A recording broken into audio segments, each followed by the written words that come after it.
Oh, no, but what he did, the rally that he did. If he wants to have a rally, first of all, no one questioned him having a rally. We did not challenge his permit. No, we did not say but did he do anything wrong on Saturday? I said what he did is not what he said. What he did, no.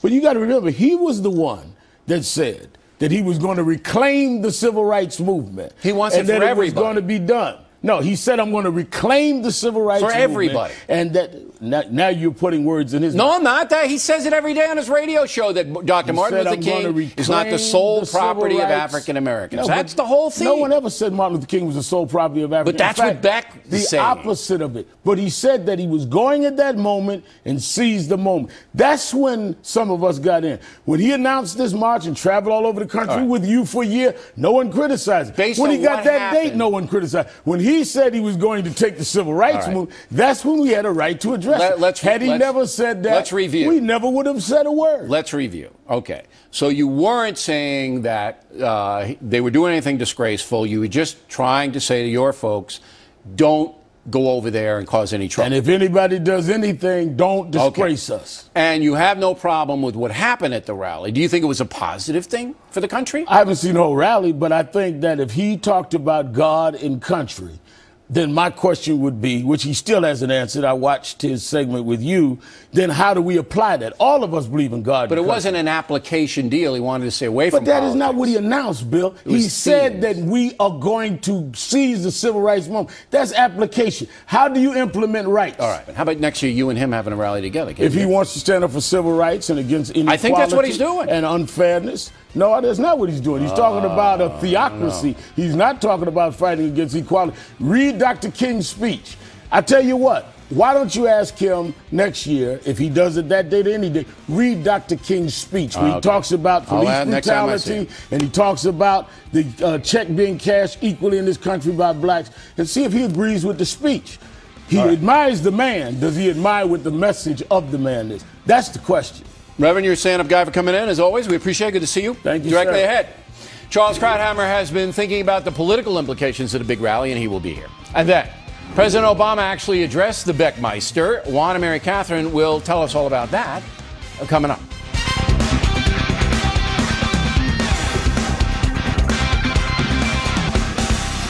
Impact segment tonight. What is the political impact of the Restoring Honor rally in Washington?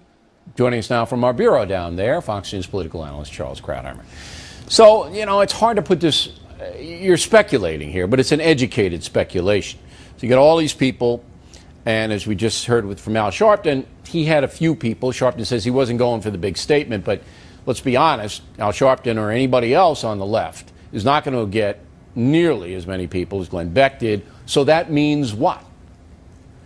Well, I don't think the event itself has a political impact. I think its size, how much it surprised the mainstream media is important for its symbolic value. There was one line in one of the major papers that said the crowd was surprisingly, well, it was not angry. There was no visible signs of anger, which is a very odd thing to see in a newspaper story. Of course, the mainstream media expect these to be, you know, right-wing white yahoos pining for the days of segregation, and it turns into a lovely sort of sweet church picnic. I think that was a very important part of it. I think there was only one political moment. That was when Sarah Palin said, "We don't want to change America. We want to restore it." And that, I think, is a very succinct way of describing the opposition to Obama.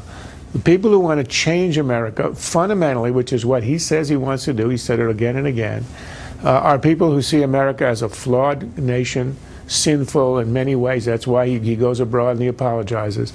And there's this enormous constituency which arose spontaneously in this movement, which sees America as basically deeply intrinsically good and wants a restoration of that. I think that's the import of this.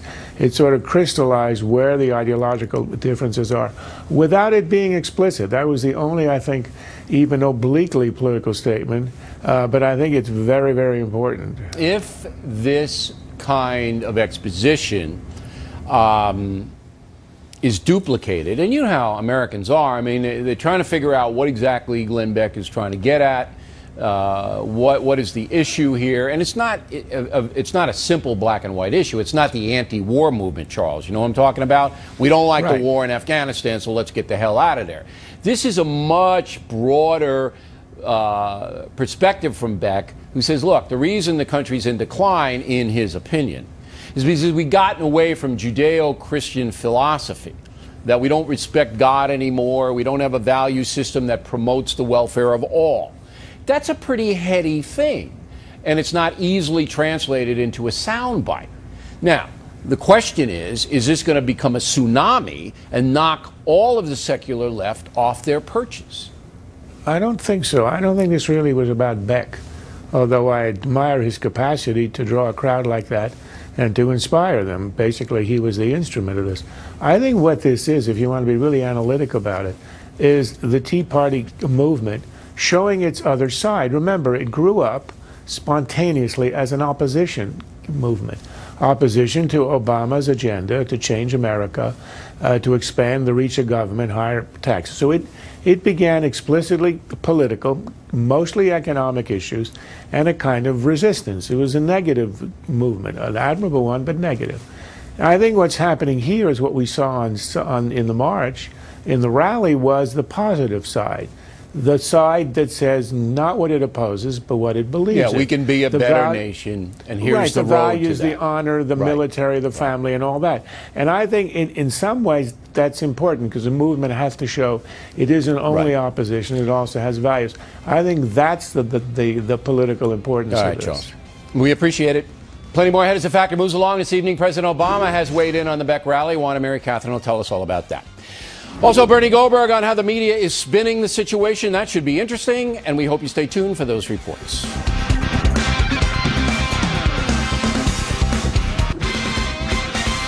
Personal story segment tonight. You know, the White House had to be watching the Glenn Beck rally very closely because the entire populist movement that's going on isn't good news for the president. I think it's safe to say about 95% of those who attended the rally in Washington do not like Mr. Obama's policies. The president was asked about Beck on NBC.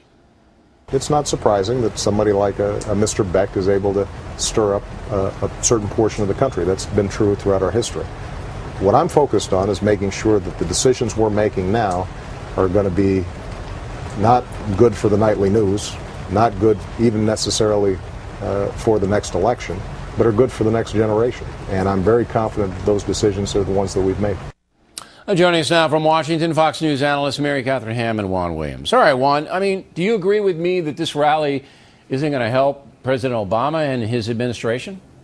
Well, you're exactly right. How could it help President Obama? I think most of the people out there, in fact, are critics of President Obama, if not political opponents, which is why when you hear Glenn Beck say this was not a political rally, I think people have to just shake their heads. Obviously, this was a highly politicized event with lots of support coming from the Tea Party and a major political figure with Tea Party support, Sarah Palin, as a featured speaker. So I thought, you know, Bill, one of the things I've learned from my relationship with you is there's power to emotion, and Beck was able to capture the emotion of the moment for lots of people in that audience. And you said rightly earlier in the show, you asked Glenn, are you advocating a theocracy in America? Do you want simply that everybody, you know, abide by one faith or one religion? How can it be that, you know, you have a situation where we're all concerned about this mosque at Ground Zero, but you're going over there on Martin Luther King's day, the day of the I Have a Dream speech, and not seeing it is potentially offensive to some people who hold King so dear to their heart? But I don't think Glenn Beck has an obligation to some people who may be offended by a positive message to change anything. I would have done exactly what he did. But let me challenge you on one thing, Juan, because I think this is very interesting.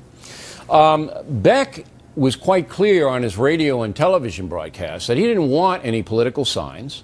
He didn't want any divisiveness. He didn't want any sloganeering. He told Sarah Palin that we don't want any political speech making.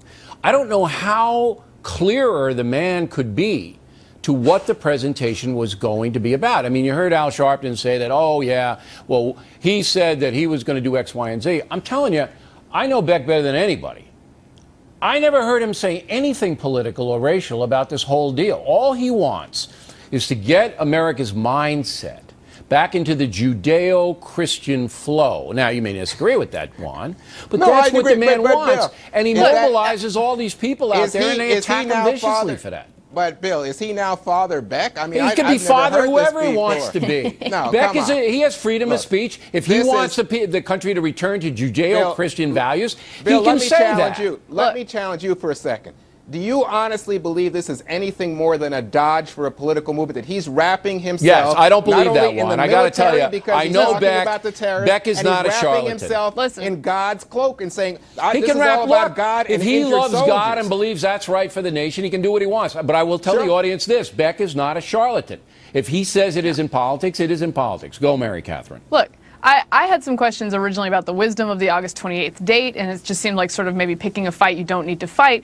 But I think what actually came of this is that you had this spectacularly benign event that was sort of a multi-faith worship service with a lot of patriotism thrown in. And it actually sort of ended up making critics look a little silly for getting so up in arms about it. More and I think than you a see little. Al Sharpton, right, More and you than see a Al little. Sharpton tonight essentially saying, yeah, everything was A-okay. Beck didn't do anything wrong. Nobody picked a fight with my people. Everything was okay. Our marchers and their marchers were fine together. And I think that actually ended up being the story. And so now the left is having some trouble characterizing the event. Because I like think crazy. I mean, Right. What do you think, Juan, when you hear Howard Dean, the Talking Points memo, saying that he's a fearmonger and a racist, he's not right in the head, all this about Glenn Beck? I mean, this is the former governor of Vermont, Dean, and a presidential candidate, and he's saying these things about a guy who's urging Americans to get back to God. I mean, to me, it's pretty frightening.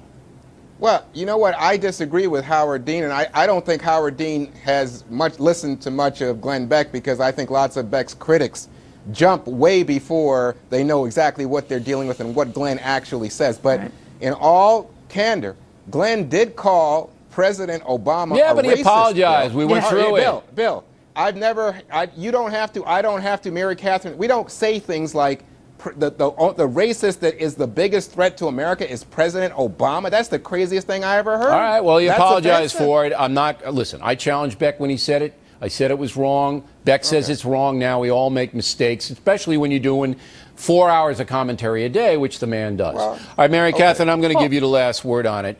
How bad is this for the Obama administration? How bad is it for the president to see this kind of a turnout at Beck's event?